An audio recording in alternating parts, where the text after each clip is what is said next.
but I've watched Channel 13 on 2 occasions where Mr. Peter Lesser continues to say the responsibility was with the council to read the ordinance.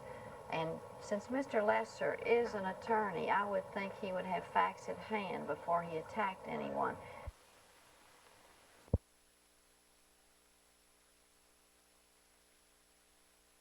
And I feel it necessary to tell you that I am not suspending these officers at this time. I have no intention of suspending these officers. The investigation is still continuing. We have taken statements from approximately 12, 13 people who were in the restaurant at the time the incident happened. The statements covered a wide range of interests, from customers to employees to police officers to 2 of the suspects in the possible attempt armed robbery. All of these statements put together, and in my evaluation of them, would represent the actions taken by the officer as reasonable as the situation presented itself to him at that time.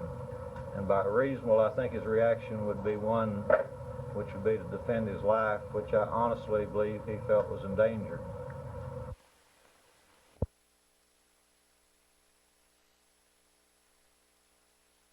Well, at this stage, the only thing that we've been able to do is receive an investigation of the status of the homicide investigation, and then we just briefly touched on the status of the internal affairs investigation. That investigation itself is very incomplete. The status of the homicide investigation is still incomplete, with, I think, 2 warrants for arrest for the 2 other young men.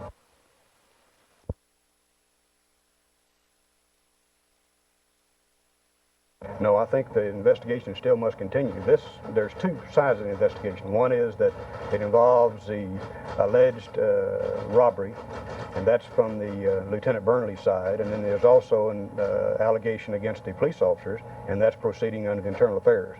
Both of them are incomplete at this time.